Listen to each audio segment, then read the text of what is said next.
Aqui a gente está em cima do viaduto 6, que é o maior viaduto do complexo da Nova Serra, tem mais ou menos 950 metros. E aqui a gente pode ver, a gente estava no trevo, né? Onde ele faz a interligação com os contornos, né?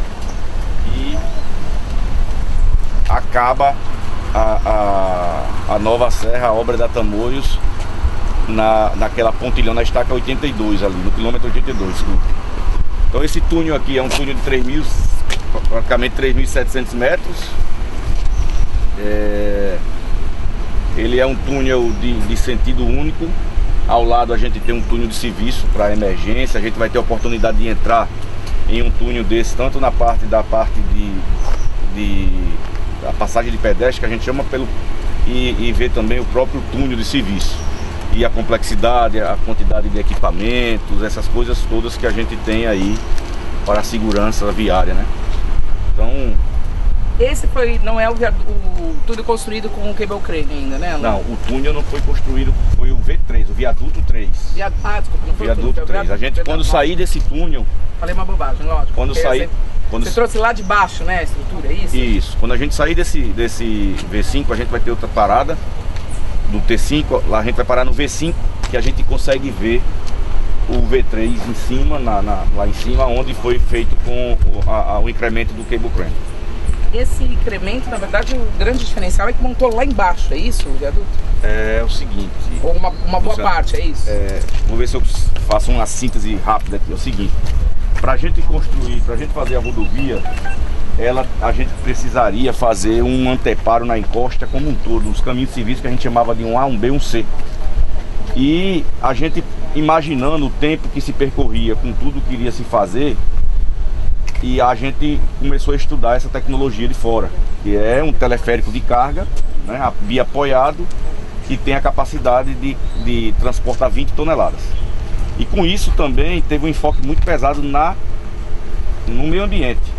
A gente ganhou vários prêmios ambientais, porque aonde você tem aqui, por exemplo, nesse viaduto, né, uma fundação a cada 40 metros, lá a gente tem uma fundação de disparo dos balanços que está a mais de 200 metros. Então assim, a gente teve um impacto muito menor no meio ambiente. E também a gente conseguiu vencer toda essa anteparo da costa, da encosta de construção, conseguindo construir esse viaduto, vamos dizer assim, de cima para baixo, né? A gente fez as fundações, mas todo o resto a gente levava com esse... Precisou escavar menos, é isso? E precisou a gente precisou desmatar menos e ter menos caminhos, né? Além disso, a gente também conseguiu chegar no nosso maior túnel, que tem 5.555, na parte 3 do emboque 3, com ele, e conseguimos dar avanço à escavação enquanto o viaduto ficava pronto. Então, além do viaduto, ele facilitou a escavação muito a escavação, que é o maior do Brasil, né? Reduzindo assim prazo, reduzindo assim meio ambiente, desmatamento. Essa parte do túnel eu não sabia, né? Eu sabia que tinha sido usado no viaduto. As áreas de escape são os túneis de serviço, não é isso que a gente... Os túneis de serviços, eles estão dimensionados para apenas emergências, né? E eles são paralelos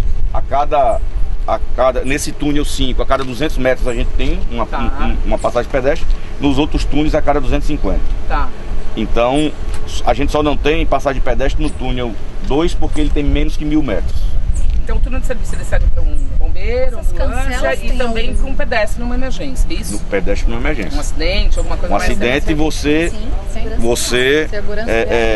para e você vai para o túnel de... E aí, desculpa a minha dúvida também. Tem essa estrutura de túneis de serviço? Ele vai servir para isso. Em outras rodovias, Alan? Ou isso é uma coisa que vocês mantiveram? Não, existe normativa. A normativa diz o seguinte, vou dar outro exemplo. Em outras obras, muitas vezes você não tem túnel de serviço porque você tem bitúneis.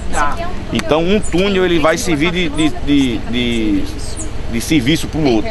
O contorno é assim. Então você tem dois túneis. Se um tem um acidente, ele tem passagem de pedestres que você operacionalmente você fecha um túnel e o outro serve como... Mas aí você tem que fechar a operação. Tem que fechar porque você vai... Esse serviço não é necessário porque já Não, está para porque essa destinação. Destinação porque esse sentido é um sentido único. Aí a gente vai ver um desses tudo. Vamos. Vamos fazer só um resumo, Alan? Acho que vale a gente só retomar do início da obra. Um novo trecho formado 22 quilômetros de túneis e viadutos. Isso. Desses 22, 12,8 são túneis, 12,8 são túneis. A gente tem, são 10 viadutos, que a gente chama 11 porque tem um viaduto 1A, 1 e 1A que foram divididos. E a diferença desses tem pequenos trechos de terraplenagem. Então essa obra ela foi concebida, a gente tem esses eventos de deslizamento que são característicos da Serra do Mar. Então essa obra ela foi concebida muito para segurança, porque você está em viaduto ou você está em túnel, né? Então você vai impactar insignificativamente com relação a esses deslizamentos. Então está preparado, digamos, a estrutura está preparada para... Foi dimensionada, né, desde a parte do projeto, estudado para que a gente minimizasse o máximo esses eventos. Essa pista mantém aqueles 100 milímetros e 72 horas de interdição? Chuva? Hoje a gente tem essa regra na serra, né? Quando a gente entrar em operação aqui, a gente entende por essa característica que a gente vai evitar muito o fechamento da serra, porque essa serra, no segundo momento, ela também vai conseguir ser reversível. Então, se eu tive um problema lá, eu consigo trazer para cá e aqui eu escoar meu tráfego. Tanto quanto indo, toda a parte de segurança, de ventilação foi dimensionada para isso. Os senhores podem notar, a gente aqui é o sentido do fluxo. Vocês vão ver toda a sinalização vertical. Quando voltar, tem toda a sinalização também. Então, assim, quando a gente estiver descendo, um dia que tiver um problema na serra, a gente vai conseguir escoar o tráfego por aqui. E a gente entende que por ela ter sido concebida em túneis, em viadutos, a gente não vai ter essa peculiaridade que é a geologia, esses escorregamentos da Serra do Mar. Alain, problema de motorista tiver algum problema de pane no carro, dentro do túnel, como é que funciona, como é que ele deve proceder? Não, o sistema de túnel, ele é todo inteligente. Você consegue, o CCO, o Centro de Comando Operacional, ele consegue ver o túnel de ponta a ponta. Então, se ele tem um problema de pane, a cada 60 metros a gente tem um callbox, a gente tem um telefone. Além disso, a gente tem um sistema de câmera que vai detectar esse carro parado e vai acionar a inspeção. Então, com certeza, ele vai ser visto, ele tem como acionar o CCO, porque eu tenho a cada 60 metros eu tenho um callbox, e ele vai ser monitorado pelo CCO, porque a gente tem a 100% da via monitorada por câmeras. São mais de 600 câmeras. Nesse primeiro momento, são quantas mais ou menos que vão estar em operação? Em operação, nesse primeiro momento, todas as câmeras de PTZ, que são essas câmeras maiores, são quantas? São 49. E as outras, elas devem entrar em operação em quanto tempo? No máximo, até dia 27 de junho, todo o sistema está integrado. O motorista ele começa a ser monitorado já desde a entrada? Desde a entrada. Só uma dúvida, essas 600 são só na área aqui da serra ou em todo o trecho da Camões? Não, só nessa área da serra. Da nova serra, porque a gente tem também dentro do túnel, a gente chama de DAI, câmeras DAI, uma a cada 60 metros. Então a gente tem para quê? Para a gente monitorar o sistema de detecção de acidente, se tem algum transeunte andando, algum animal adentrou, se algum carro deixou cair algum objeto. Então a gente consegue ver com essas câmeras, que automaticamente passa para a câmera PTZ, que a gente consegue dar um zoom e saber o que está acontecendo. Na verdade a gente tinha, acho que eram 80 e poucos antes, né, câmeras na rodovia, não é isso? Isso, 85 câmeras em todo o trecho. E aí aumentou para existente. 600 e pouco com o novo trecho, não é isso? Não, são 664 só no novo trecho. Só no novo trecho? Fora os 85 que já existem. Ah, então a gente soma 664 com... Isso, mais foi falado 700 e algum.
Aqui a gente parou na frente de uma das passagens de emergência, né?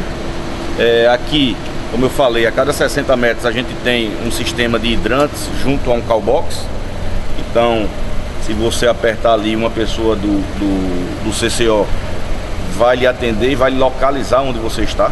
Ela sabe, cada callbox desse, ele é referenciado, então na hora que você aperta, o CCO consegue ver exatamente onde você está. Aqui, como eu mostrei que tinha uma câmera a cada 60 metros, vocês podem ver que tem uma câmera aqui. Aqui é o saco, aqui é para você olhar a quantidade de carros e veículos que está passando aqui.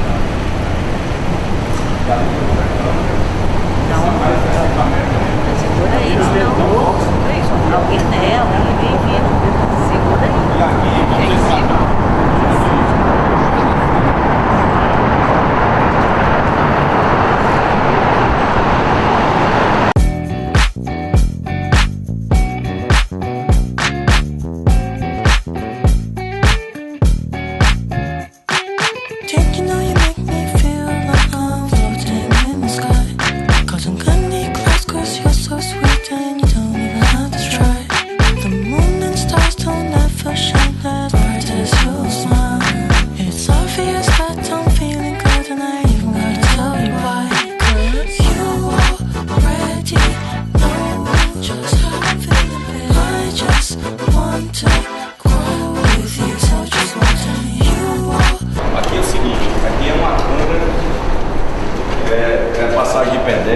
Onde a gente tem o túnel principal e o túnel de serviço. Então vocês podem olhar que aqui ela é toda equipada para ter uma diferença de pressão. Aqui ela é pressurizada para que o incêndio, se porventura acontecer, ele não se propague para a área de emergência, para a área que você vai conduzir os afetados, né? Para o túnel de serviço, que seria o resgate, que seria o escoamento a gente chama da população que está dentro do túnel. Então aqui vocês podem ver que é todo monitorado, a gente tem a mesma megafonia, a gente tem a câmera, a gente tem sensor de presença, sensor de abertura de porta, e isso a gente vê tudo. Quem abrir a porta a gente consegue detectar no CCO, e a parte de hidrante também, se tiver alguma coisa aqui. Essa janelinha amarela a gente chama de dumper. Para que isso? Como a diferença de pressão aqui é bem maior, a gente possa ser que, se na hora que a gente tentasse abrir essa porta aqui, ela não abrisse. Por quê? Porque a pressão estava muito maior. A gente sente em algumas portas, vamos dizer, numa casa de praia, quando tem muito vento que a gente vai abrir, a gente sente aquela pressão. Então, esse dumper é justamente para isso. Ele mensura a pressão estática, ele tem uma molazinha e ele abre. Então ele abre para que essa pressão diminua ao ponto que a gente consiga abrir a porta corta-fogo do túnel subsequente.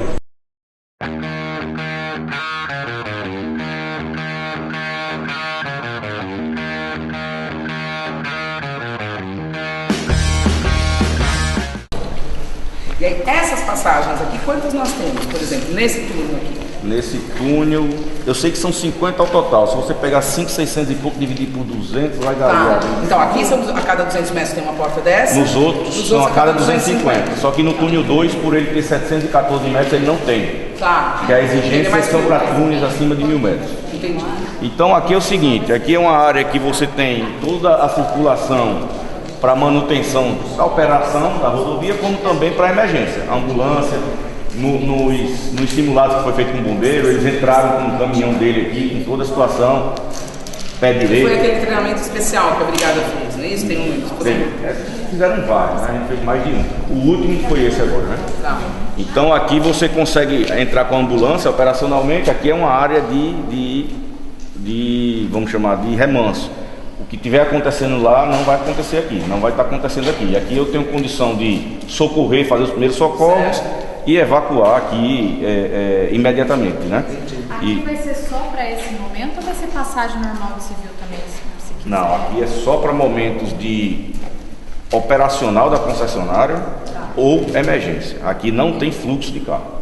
Não, de pessoas eu digo. Não, não. Também não? Não, nenhum canto da rodovia. Só se for uma emergência, né? Só se for uma emergência, mas essa rodovia, se você olhar na entrada dos túneis, ela tem... Tem a faixinha ali para... Não, é proibida a passagem de ciclista e de pedestre.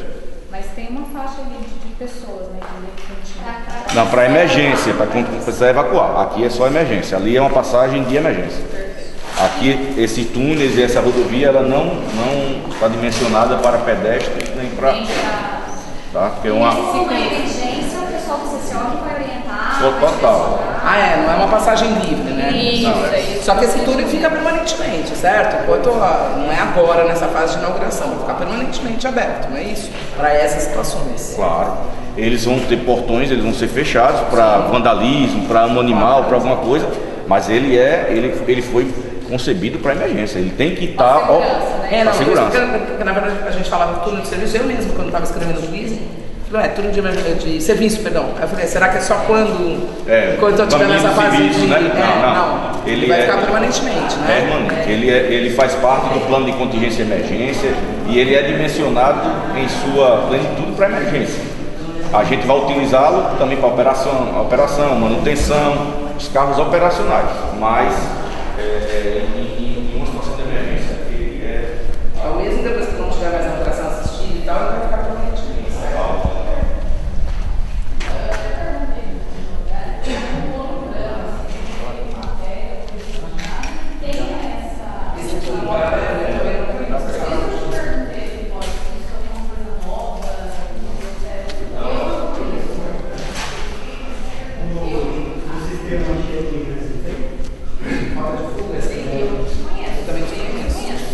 Eu acho que o sistema Anchieta Imigrante ele é bitúnio, não é? Então, ele é exatamente. Então, assim, você tem um túnel.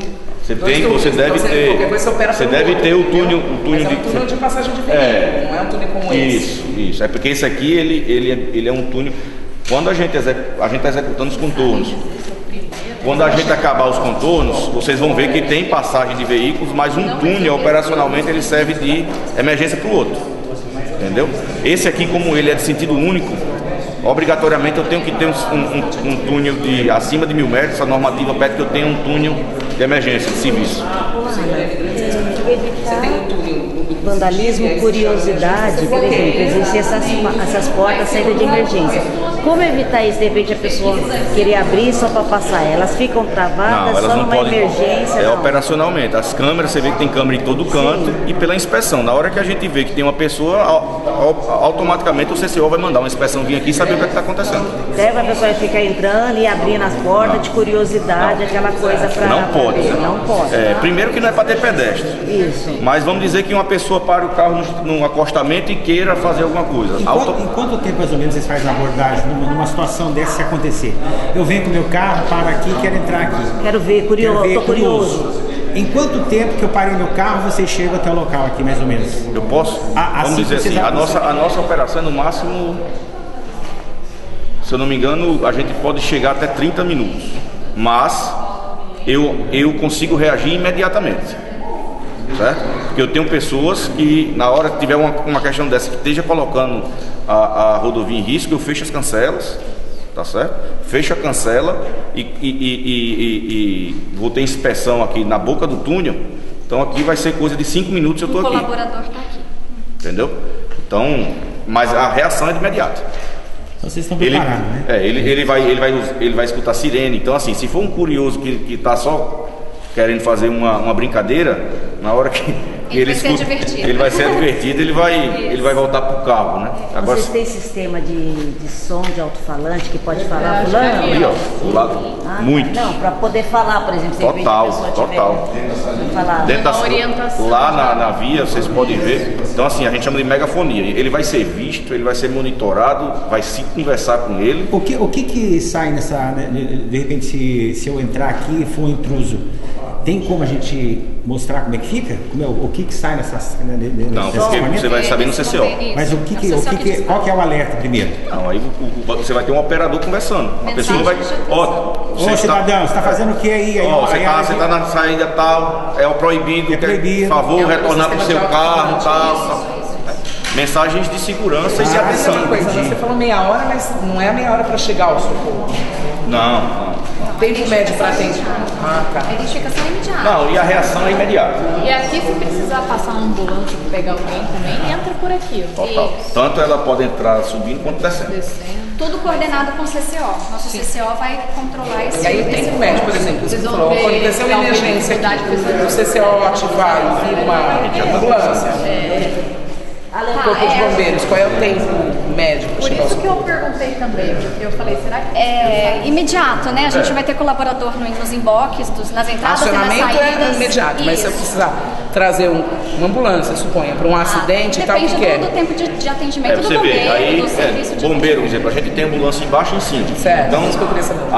a gente tem ambulância, a gente tem 4 pontos de ambulância, né? Vamos lá. Então a gente tem lá no CCO, a gente tem aqui na base 3, a gente tem aqui embaixo, né? E a gente tem esses pontos. Então é rápido. Agora, se a gente depender do bombeiro, vai ter um tempo de resposta que eles mesmo estão se dimensionando mais aqui para Caraguá, porque antigamente os maiores turnos estavam em Santos, agora estão aqui.